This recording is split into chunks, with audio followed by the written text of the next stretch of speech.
of strategic insight that you experienced along the way? And again, it might have been a risk, might have been an opportunity that you pursued, a risk you avoided. I don't know. What comes to mind when we ask for a finance strategic moment? So as I think back, it did happen in this Red Hat role when I think all the way back, but I'll zoom in to last November. I think it was the week before Thanksgiving.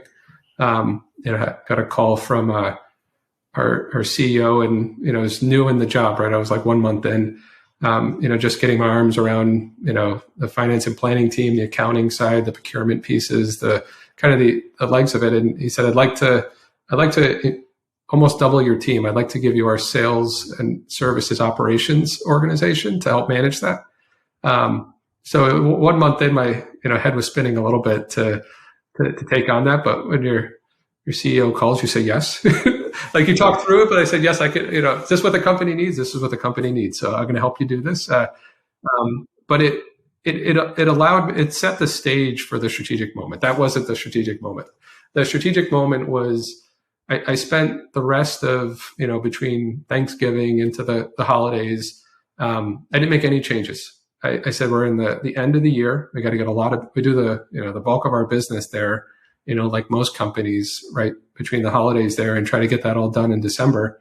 And this team is at the core of how we transact business. And I didn't want to disrupt that. So I spent the bulk of that quarter learning what they did, trying to figure out, do I change something? And I started getting a hypothesis that I think, a software company manages R&D investments, and then largely you then have a field force that takes it to market. And most of the F&P, I thought, decision-making, finance and planning decision-making can be done centrally because you manage, your R&D centrally. You can have some oversight in the labs. But I noticed we had kind of sister organizations throughout all of our field functions around the globe. And at times having, two senior leaders there, two teams, was almost not helping our senior geography executives that we needed to support. It was almost competing or duplicative. So started to emerge and kind of wanted to take a risk of not having an F&P team in the field locally, and actually putting all of our horsepower around a field I've called business operations now.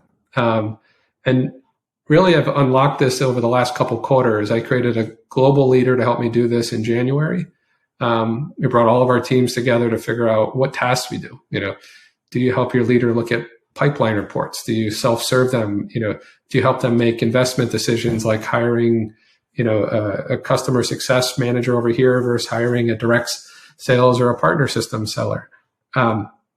And spent a lot of time in the first quarter putting details behind the assertion that we might want to have one team in our geographies and put it all under the umbrella of more of like a COO, a business operations executive. And then we really unlocked that here and announced the change in April. So you probably would have to have me back in a year to say, has it perfectly paid out? But it's been a strategic bet at this point. I think it's been a strategic moment, getting good feedback. But I think it's the right way for Red Hat to manage around the globe and have a single owner that our leaders can look on, that owns facilitating decision-making for stakeholders.